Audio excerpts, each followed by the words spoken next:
Espírito Santo de Deus, nós estamos aqui na tua casa, e mais uma vez eu repito, eu não tenho nada para oferecer para o teu povo, mas a maior segurança que eu tenho de estar aqui em cima agora, é saber que essa palavra maravilhosa do Senhor, ela não volta vazia, Pai. E eu tenho a plena certeza no meu coração, de que vidas aqui nessa noite, Senhor, tomarão uma decisão. Vidas aqui, Senhor, sairão por aquela porta totalmente renovados, restaurados, pelo poder dessa palavra, Pai. Então, em nome de Jesus, abra o nosso entendimento, faz com que a gente entenda aquilo que o Senhor quer de nós, aquilo que nós precisamos fazer e aquilo que nós precisamos deixar de fazer. Fala conosco a partir desse momento, em nome de Jesus, amém. Aplauda o Espírito Santo de Deus. Aleluia. Lucas 7, versículo 30. Diz assim a palavra do Senhor: mas os fariseus e os intérpretes da lei rejeitaram quanto a si mesmo o plano de Deus, não tendo sido batizado por ele. E ele aqui é João Batista. Eu vou repetir a leitura. Mas os fariseus e os intérpretes da lei rejeitaram quanto a si mesmo o plano de Deus, não tendo sido batizados por ele. Eu vou tocar num assunto bem delicado aqui. Talvez no início da mensagem você vai achar que essa mensagem está um pouco complexa, é difícil de entender, mas você vai perceber que daqui uns 6, 7 minutos de mensagem mais ou menos, ela vai cair como uma luva na minha e na sua vida. Amém? Eu quero falar com você aqui hoje sobre a importância da motivação correta na nossa vida, no nosso coração, para começar alguma coisa. Seja o que for, nós precisamos ter a motivação correta. E a verdade é que nós sempre estamos começando alguma coisa, o tempo todo, seja em pensamento, seja em sentimentos, seja nas atitudes. E Jesus aqui, ele coloca João Batista numa situação tão difícil, porque agora, além de batizar as pessoas, Jesus manda ele contar uma história difícil de acreditar, de que agora viria o Messias, o Salvador. E esse Messias que viria seria pobre, meu Deus, filho de um carpinteiro, mas seria ele o Salvador. Só que a missão aqui é difícil, porque o grupo de pessoas que João Batista tem que convencer é um grupo muito complicado. Não é para qualquer pessoa que ele está falando agora. São pessoas de coração duro, um povo difícil de ser convencido a respeito do batismo. E esse povo difícil é o que nós conhecemos da Bíblia como o conselho do Sinédrio. Preste bem atenção. Eu não sei se você sabe, mas o conselho do Sinédrio foram eles que formaram o grupo de pessoas que crucificaram Jesus. Diga assim comigo: Jesus é a minha fé. Pronto, assim você vai entender melhor a mensagem. Fala de novo: Jesus é a minha fé. O conselho do Sinédrio aqui, para quem João Batista tem que convencer, escolher, foram eles que formaram o grupo de pessoas que crucificaram Jesus. E é importante a gente entender aqui que esse grupo do conselho do Sinédrio não nasceu aqui no Novo Testamento. Quem criou esse grupo do conselho do Sinédrio foi Moisés, lá atrás. Teve uma época, sabe por quê? Teve uma época na vida de Moisés, estou fazendo uma introdução para você entender melhor a mensagem. Teve uma época na vida dele que ele estava tão cansado, e aqui Deus começa a falar com alguém, ele estava tão estressado, ele estava irritado, ele estava esgotado com muitas coisas, sabe? Por quê? Porque o povo só sabia reclamar de tudo. As pessoas reclamavam o tempo todo, eles estavam querendo comer carne, eles estavam murmurando, falando na cabeça de Moisés o tempo todo. E Moisés então, ele estava cansado da reclamação do povo. E aí ele disse para Deus: Deus, eu não aguento mais.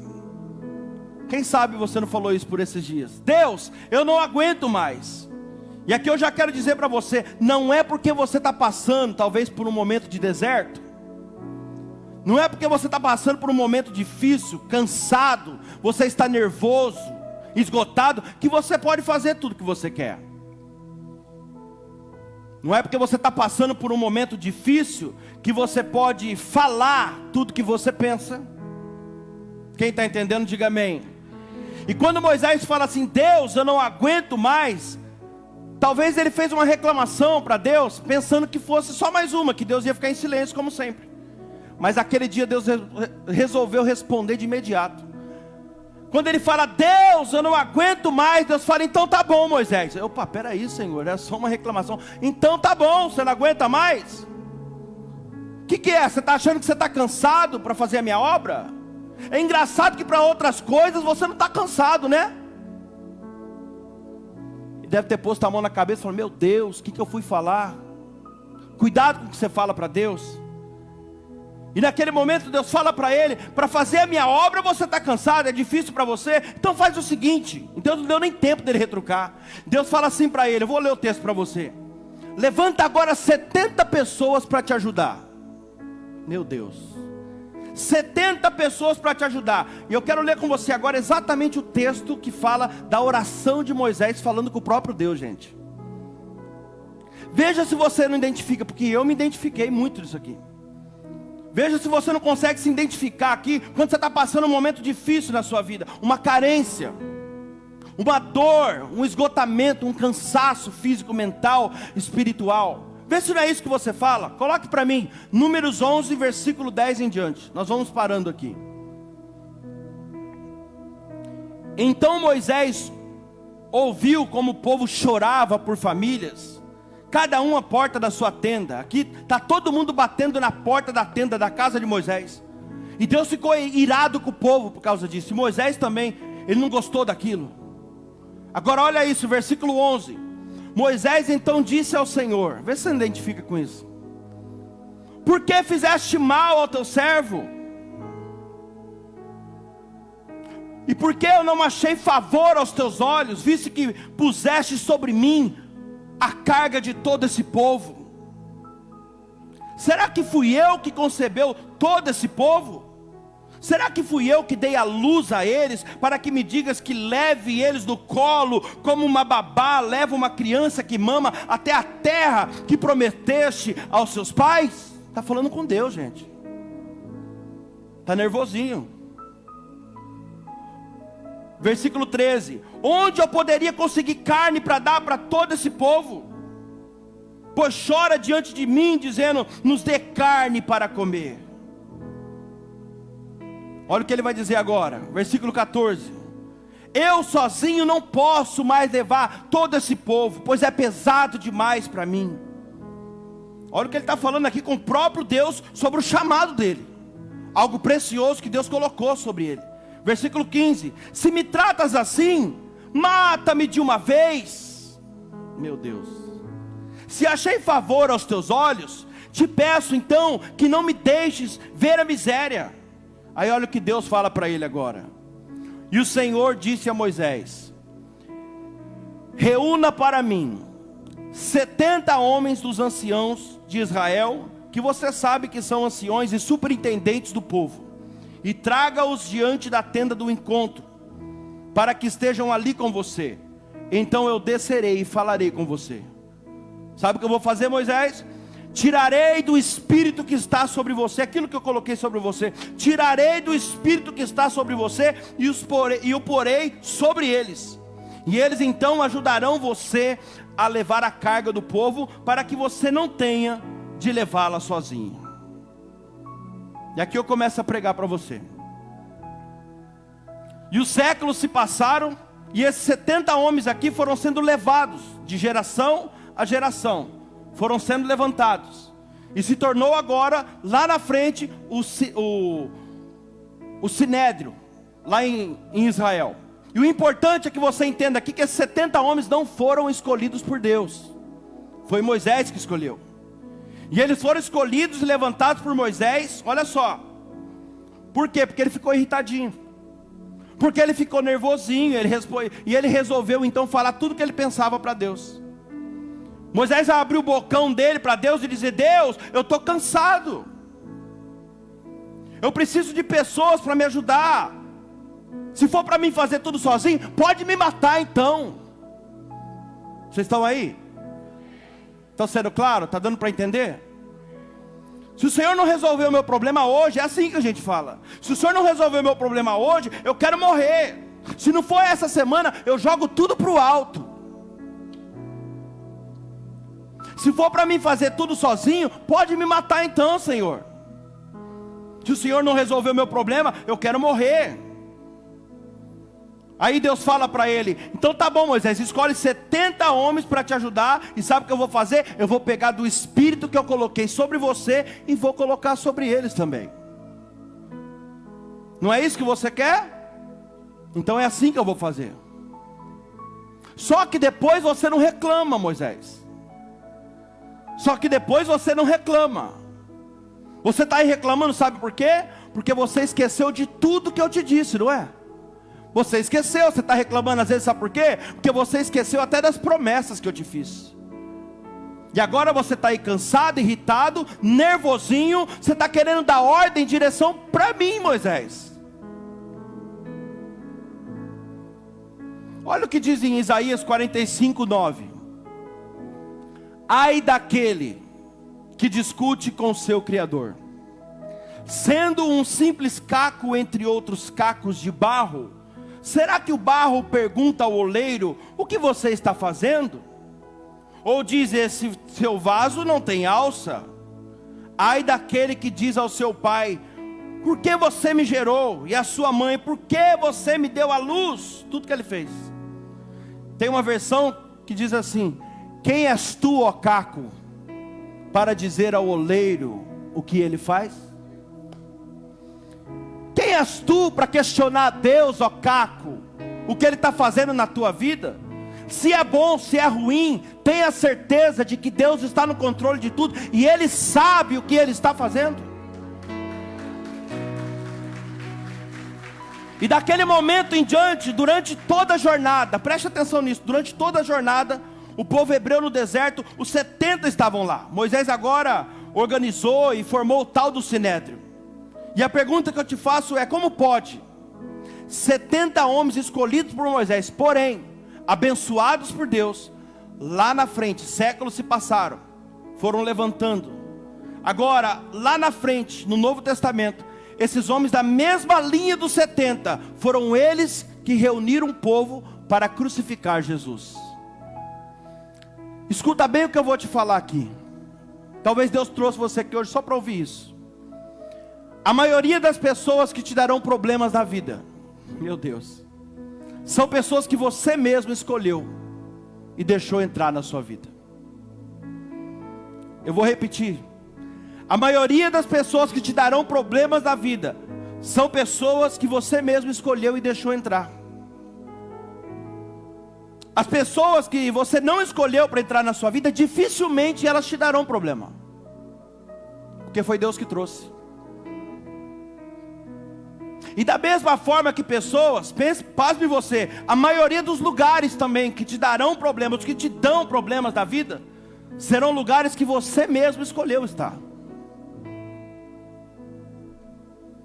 Tem muita gente difícil de lidar? Tem sim.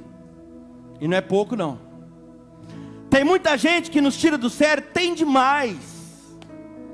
Mas eu posso te garantir uma coisa, que a maioria das pessoas e dos lugares que te deram e te dão talvez problemas até hoje, foi você mesmo, fui eu, que deixamos ela entrar, que escolhemos o lugar. Então o conselho que eu te dou é: antes de você crucificar pessoas, meu Deus, antes de você culpar o sinédrio, os que te crucificam, lembre-se de quem autorizou eles a entrar na sua vida. Lembre-se de quem chamou eles para caminhar junto. Lembre-se de quem convidou eles para estar por perto, talvez até achando que fosse liderar e dominar elas. Vamos, igreja, preste bem atenção no que Deus está falando aqui, ó.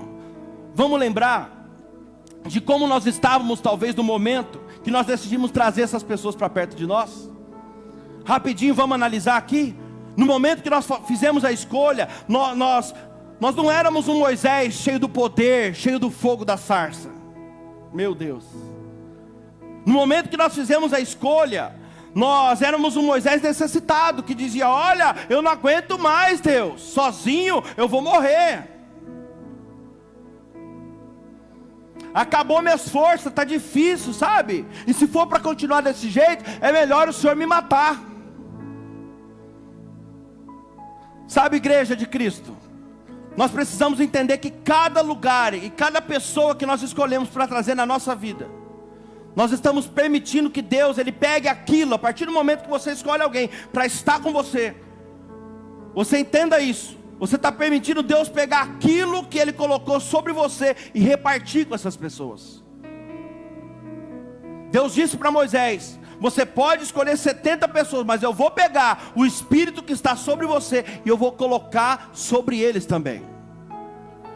Escuta o que eu vou te falar aqui. Deus nunca chamou 70. Deus chamou Moisés.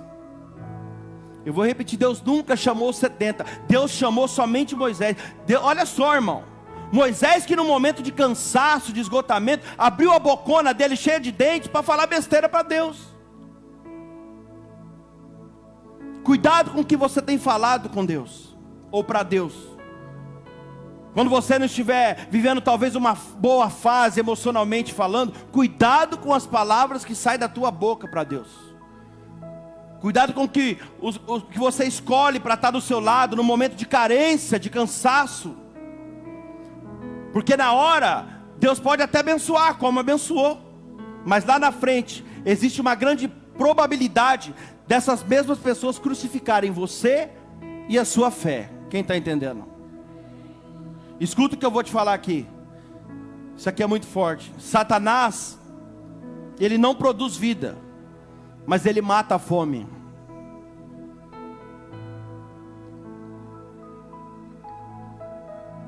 Estou dando um tempo que é para você pensar mesmo. Satanás, ele não produz vida, mas ele mata a fome. Ele não traz fortalecimento nem vida para nós, mas ele sacia uma necessidade momentânea nossa. Ele nos engana. Essa é a palavra correta. É como aquele salgadinho, sabe, que você vai comer, você compra, parece um isopor. Não posso falar o nome. Você põe na boca, murcha.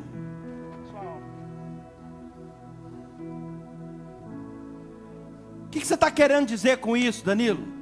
Não tem substância nenhuma. É cheio, só tem porcaria no meio misturado. Mas se você come um daquele no momento da necessidade e que você está com fome, fala a verdade, sacia sua fome no momento, ou pelo menos engana ela. Isso que eu estou querendo dizer para você. O diabo, ele não dá vida, ele não traz vida, mas ele mata a fome. Então muito cuidado com isso. Se eu sou o tipo de pessoa que vivo atrás de saciar as minhas necessidades, eu vou me tornar, sabe o que? Uma presa fácil nas mãos de Satanás. Por quê? Porque ele mesmo vai armar situações o tempo todo só para me enganar e me seduzir. Presta atenção no exemplo que eu vou te dar aqui, porque é um exemplo muito conhecido. Jesus, ele estava no deserto há 40 dias e 40 noites em jejum absoluto. E é interessante que enquanto Jesus estava bem, ele estava firme, ele estava ali fortalecido, ninguém foi atrás dele. Redobra a tua atenção que Deus está falando diretamente com alguém aqui agora. O diabo não foi atrás de Jesus enquanto ele estava bem. Mas quando termina, exatamente quando termina os 40 dias e as 40 noites de jejum absoluto, quando Jesus está ali debilitado fisicamente, com fome, porque ele era Deus, mas ele estava 100% homem também.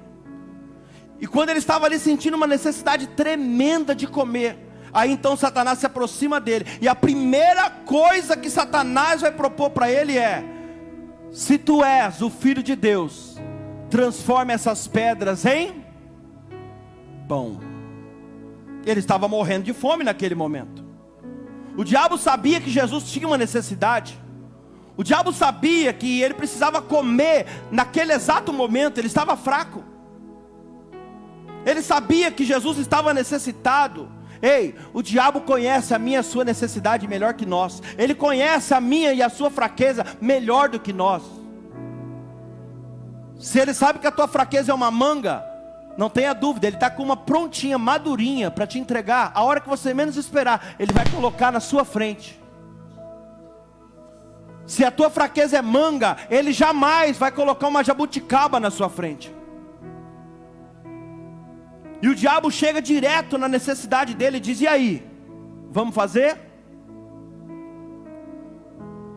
Eu repito para você, sem medo de errar, os seus maiores problemas, os meus maiores problemas, talvez até atuais, as suas maiores dores de cabeça do dia a dia que você enfrenta, as maiores lutas que você enfrenta até hoje, elas estão aí porque elas entraram pela porta da fome.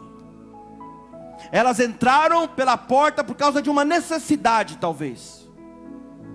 E sempre que você, isso aqui é muito importante você saber também, que sempre que você começa alguma coisa por causa da necessidade, você vai ter problemas lá na frente. Nunca comece nada por necessidade. Os homens que crucificaram Jesus nasceram por uma necessidade de Moisés lá atrás, há séculos atrás.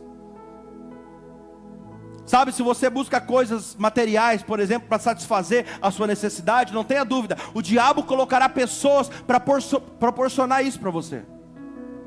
Se você busca uma companhia, talvez só para ocupar o seu tempo, ou para tornar a sua vida um pouco mais acompanhada, o diabo vai ajudar você a encontrar essas pessoas, ou melhor dizendo, ele vai trazer essas pessoas até você. Ele vai colocar essas pessoas na sua frente. Sabe, Jesus não te chamou para você andar por necessidade. Eu vou repetir isso, alguém que está aqui precisa ouvir isso. Jesus nunca te chamou para você andar por necessidade, e sim por fé. Danilo, mas você não imagina o quanto que eu preciso disso? Eu imagino, eu faço ideia, porque todos nós temos necessidade. Durante 15 anos da minha vida eu vivi por necessidade, ou eu sobrevivi. Eu tenho ideia sim, claro que eu tenho, mas você precisa saber quem você é e para que você existe. Você vai fazer alguma coisa, faça por propósito e não por necessidade. Aliás, nós não deveríamos começar nada nessa vida por começar. Você não deve começar nenhuma amizade por começar. Não faça isso, vai dar problema.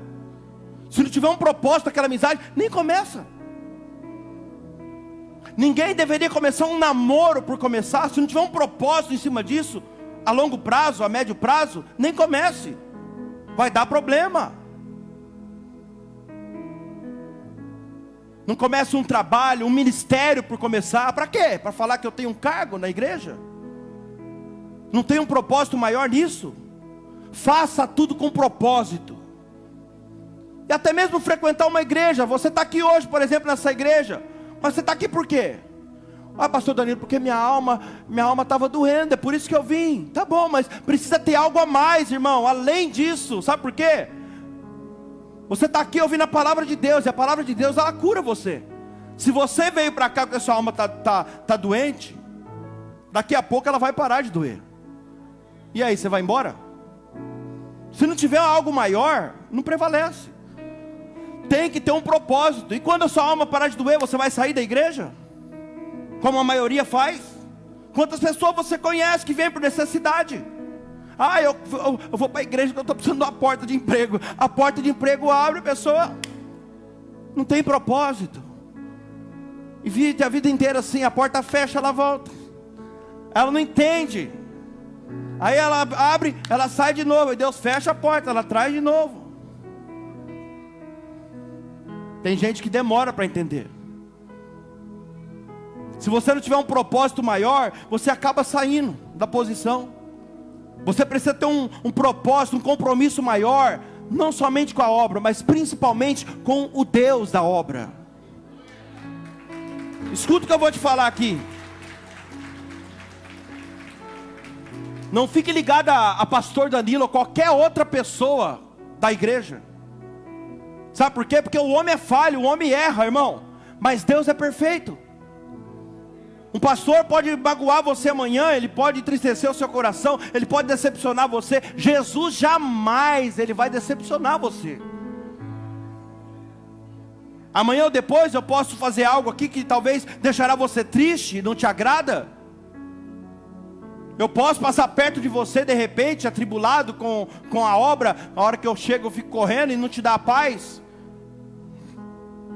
Aí você sai da igreja, porque o pastor Danilo passou do meu lado, não me deu a paz, eu vou sair da igreja. Você só está provando que você não está aqui por causa de Deus. Quem está entendendo? Talvez naquele momento era o pastor Danilo que estava precisando de uma paz, que está atribulado.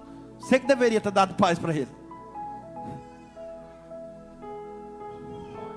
E vou falar uma coisa para o Daniel, está aí, né? Apareceu. Escuta o que eu vou te falar aqui. Se isso acontecer com alguém, a pessoa ela só mostra o quanto ela é fraca, a comunhão dela com Deus. O compromisso dela era com o homem, não era com Deus. E nesse caso, quando o homem desagrada a pessoa, já é o suficiente para ela sair da igreja. E a verdade, ela saiu porque não é porque foi desagradada, é porque não tinha um propósito. Só estava por necessidade. E graças a Deus que esse tipo de coisa não tem na nossa igreja, amém? Mas por que eu estou falando isso então se não tem aqui? É porque nós atendemos muitas pessoas de outros ministérios que estão chegando e não para de chegar. E aí a gente consegue entender o porquê que acontece isso. Porque todo mundo fala a mesma coisa. Em alguns lugares, infelizmente, o homem tira Jesus do centro e obriga as pessoas a terem um compromisso com ele e não com o dono da obra. É isso que acontece. A pessoa acaba se sentindo o próprio Deus. E João Batista vai dizer que é necessário que eu diminua para que ele cresça.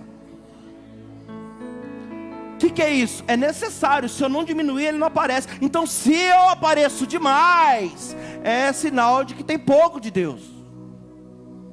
Quem está entendendo? Mas para nós que temos um propósito, um compromisso sério com Deus, o nosso alvo é Cristo. É para Ele tudo que a gente faz. Sim ou não? Tudo que você vai fazer para as pessoas, faça como se fosse para Deus. Porque as pessoas talvez nem vai te agradecer. Mas Deus não fica devendo nada para ninguém. E não importa se a pessoa é boa, se a pessoa é ruim. Faça, Ele falou, tudo que você fizer para os meus pequeninos, estará fazendo para mim. Até se o bicho for ruim, faz também, porque Ele falou, tudo que não fizeres aos meus pequeninos, não estará fazendo para mim.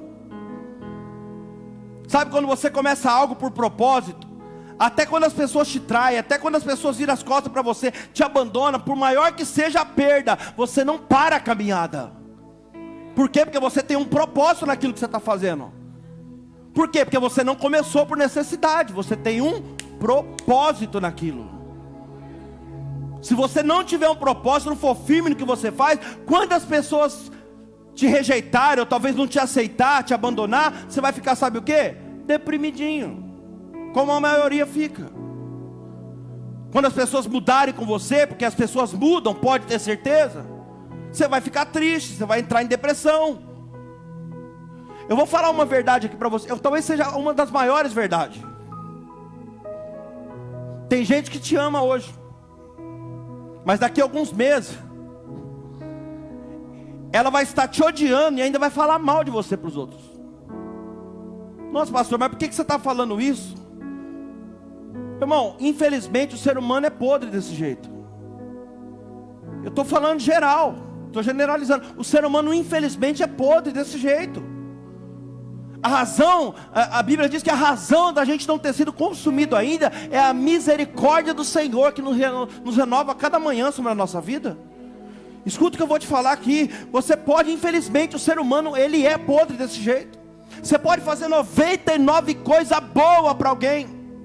O dia que você não faz porque realmente não dá, ela vai esquecer as 99 coisas boas que você fez e vai sair falando para todo mundo que você não presta. E a maioria que está escutando eu falar essa verdade aqui, você já viveu isso em algum momento da sua vida.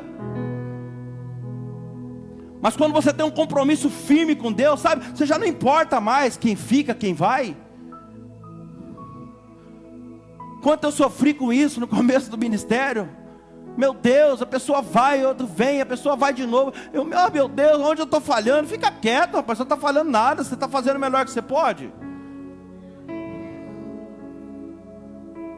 Tem coisa que na oração não é milagre, é tomada de atitude. Se a pessoa não tomar uma atitude, nem Deus faz, irmão.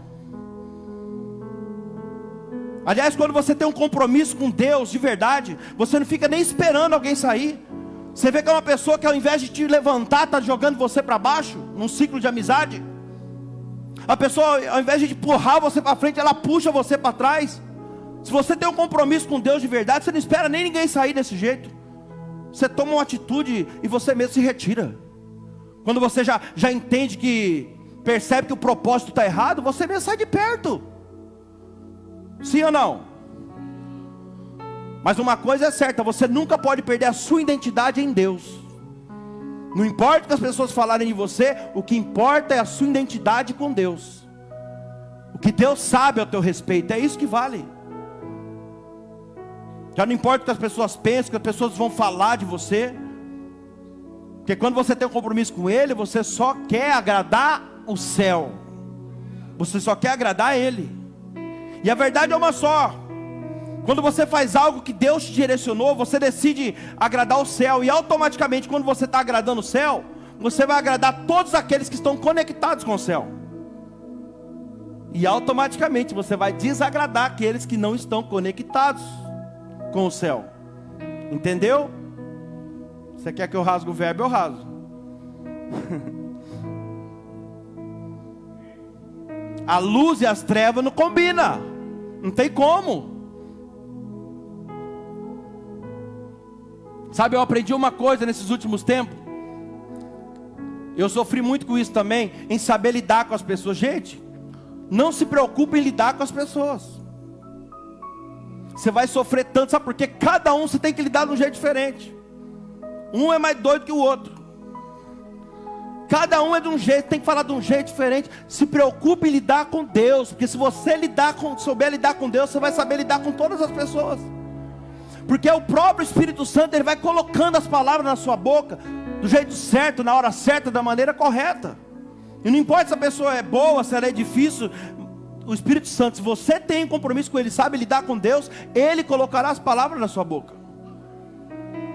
Nem Jesus agradou todo mundo. Você nunca vai agradar todo mundo. A média é essa, cada 12, meu Deus, cada 12, um te trai e outro te nega. Outro duvida de tudo. Ô Tomé,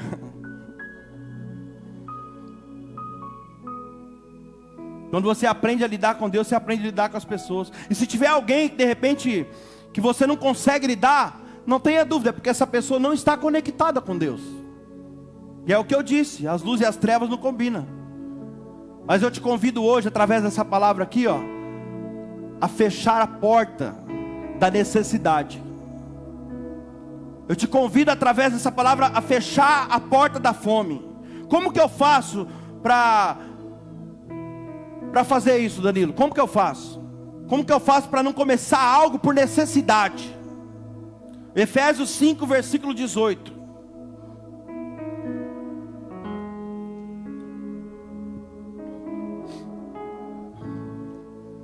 Olha o que a palavra de Deus diz. Todo mundo olha isso aqui e já pensa na bebida. Não é só isso. Tem uma revelação tremenda aqui, ó. E não se embriaguem com o vinho, pois isso leva à devassidão. Mas deixem-se encher do Espírito Santo. Diga amém por essa palavra. Então existe uma diferença em você ser a habitação do Espírito Santo e você estar cheio do Espírito Santo. São duas coisas totalmente diferentes. E eu não tenho dúvida do que eu vou te falar aqui. Eu não tenho dúvida que o Espírito Santo, ele habita em você. Amém? Talvez você tenha, mas eu não tenho. Porque se você está ouvindo eu falar de Jesus aqui, é porque você crê em Jesus, amém? E uma vez que você aceitou Jesus, crê que Ele é o Filho de Deus, que Ele morreu pelos seus pecados, que Ele ressuscitou ao terceiro dia, cumpriu o mandamento de Jesus, desceu as águas do santo batismo. A Bíblia diz que você passou a ser, a partir daquele momento, a habitação do Espírito Santo. Salmo 46 diz isso rasgadamente. Há um rio cujas correntes alegram a cidade de Deus, o santuário das moradas do Altíssimo. Estou falando de você. Deus está no meio dela, não será abalada, e Deus a ajudará ao romper da manhã. Você é casa de Deus, você é a habitação do Espírito Santo. Agora o que eu quero que você entenda é que não adianta nada eu ser a habitação do Espírito Santo se eu não for cheio dele. Por que adianta eu ser a casa do Espírito Santo, mas a casa está vazia? Do que adiantaria eu ser a habitação do Espírito Santo, mas ser vazio dele? Sabe, a Bíblia não diz para eu ser habitação do Espírito Santo. Ela não me pede isso, porque isso eu já sou. Ela me pede para que eu seja cheio dele. Você vê às vezes a pessoa sapatear na igreja, rodar, fazer aviãozinho, tem um monte de coisa aí. Fala em línguas, mas às vezes não é cheio do Espírito Santo. Talvez pessoas que você conhece, nem fala em línguas nada, mas é cheio do Espírito Santo. O que seria ser cheio do Espírito Santo, pastor Danilo? Você ser cheio do Espírito Santo é quando você passa a ter os frutos do Espírito Santo. Isso é ser cheio do Espírito Santo. Talvez você vai ver o irmãozinho lá, a irmãzinha quietinha, no canto dela, mas você vai falar com ele ou com ela, e ele tem uma mansidão, ele tem um domínio próprio, não age por impulso, é uma pessoa cheia do Espírito Santo. Por que você acha que a Bíblia aqui, ó, ela diz que o vinho leva a devassidão e a libertinagem? Sabe o que é isso aqui? É uma espécie de fuga. É isso que a Bíblia está falando, é uma fuga. É fuga daqueles que levam uma vida por necessidade. Aí quando são crucificados pelas suas próprias escolhas erradas, quando são crucificados como Jesus foi, pelos seus próprios erros cometidos, não tem coragem de encarar a vida, o problema que causou de frente. E aí, vai para a fuga. Hoje eu preciso encher a cara. Não, hoje não tem jeito, hoje eu vou ter que beber uma. Nossa, hoje eu preciso fumar um. Hoje eu preciso, nossa, eu preciso esquecer isso. Eu preciso dar um tiro hoje, eu preciso cheirar. Eu preciso ir para balada, hoje eu vou me acabar. Fuga. E o pior é o que eu falei do salgadinho. O inimigo, ele não mata a fome, mas ele te engana, ele sacia uma necessidade momentânea. E realmente a pessoa esquece, porque eu vivi isso minha vida inteira. A pessoa esquece dos problemas por uns 15, 20, 30 minutos, talvez 1, 2 horas. Mas depois, quando o efeito passa, ela vai ver que o problema está lá do mesmo jeito. E agora tem um problema maior ainda, que é conseguir a última, que nunca chega, cara. Nunca chega. Quem está entendendo? Por quê? Porque eu dei a fuga, por quê? Porque eu não quero encarar as consequências das minhas escolhas erradas, dos erros que eu cometi. Ei, irmão, problema foi feito para resolver. Problema você não foge, você enfrenta ele de frente. Aquele bico do navio não é à toa. Aquilo lá é para ir de frente para a onda, encarar o problema de frente e vencer ele. Se o navio virar de lado ou de costa, ele tomba, ele afunda. Quem está entendendo, diga amém. Mas Paulo vem e diz: não faça isso, mas se encham do Espírito Santo. E é isso que Deus vai fazer com a gente aqui hoje. Ele vai nos encher do Espírito Santo. E não é só falar em línguas, frequentar os cultos, não. Deus espera mais de nós. Você que tem um chamado de Deus, você está parado, Deus está mandando falar para você aqui agora, presta bem atenção.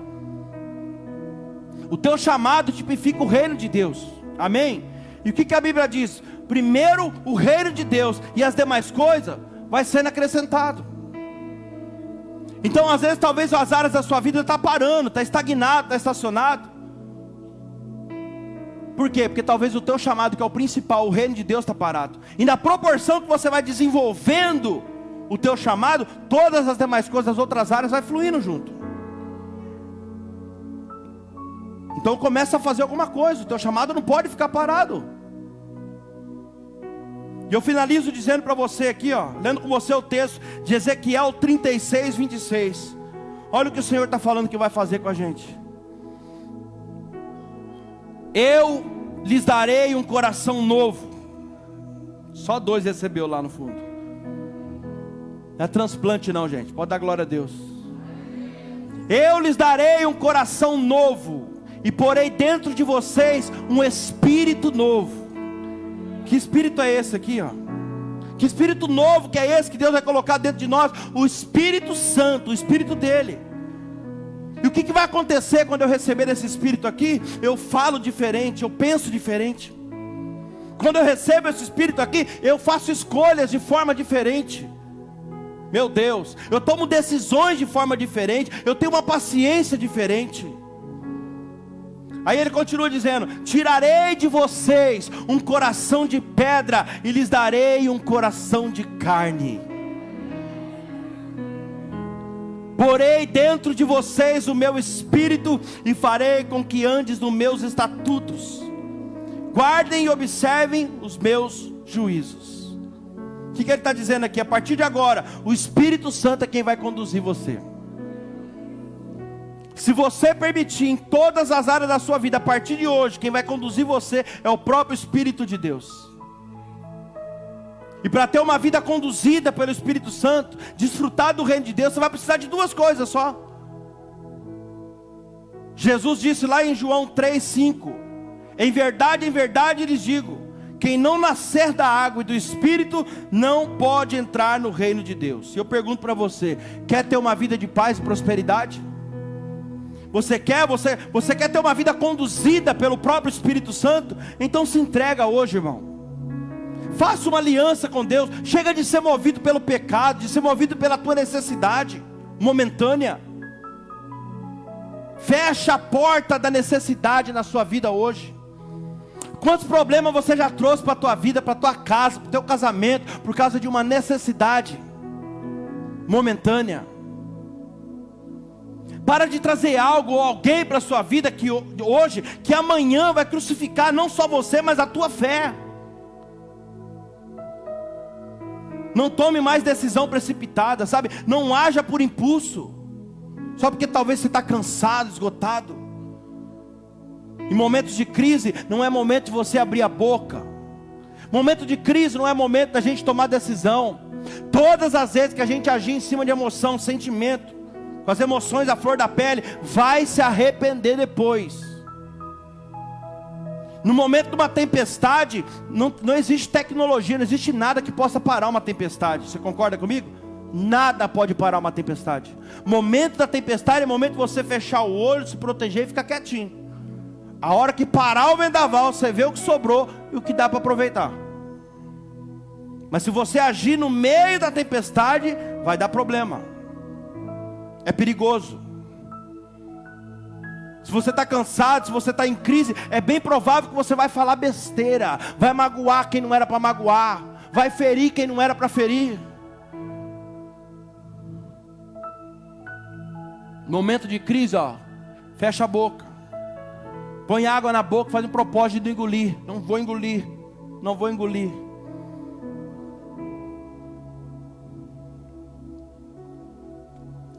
Eu não tenho dúvida do que eu vou te falar aqui. Todos nós, sem exceção de ninguém, todos nós já erramos com a porta da fome alguma vez. Não existe ninguém que nunca errou porque agiu por uma necessidade. Todos nós já erramos. Mas não é porque eu errei uma vida inteira que eu preciso continuar errando. Deus trouxe você aqui hoje para falar isso para você. Não é porque você errou até talvez horas atrás que você precisa continuar errando. Eu não sei você, mas eu posso me posicionar hoje e dizer: Senhor, a partir de hoje eu vou começar do jeito certo. Eu vou começar no altar. Eu vou começar por propósito, sabe? Eu sou templo do teu Espírito Santo, eu sou habitação dele, mas eu quero também ser cheio dele.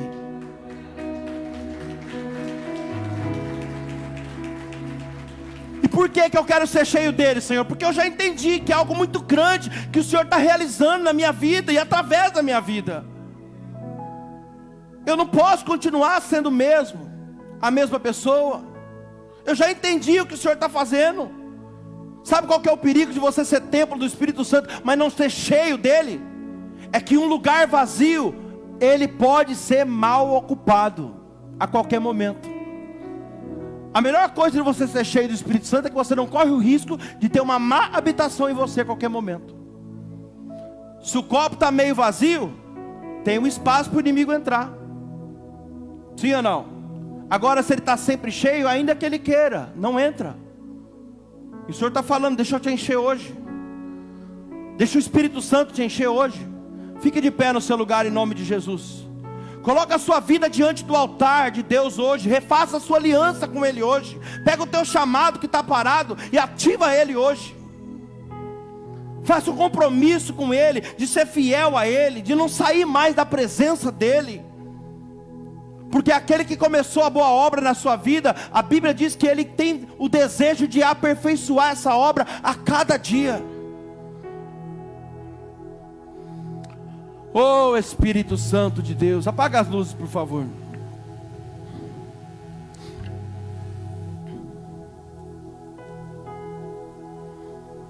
Chega de escolhas erradas.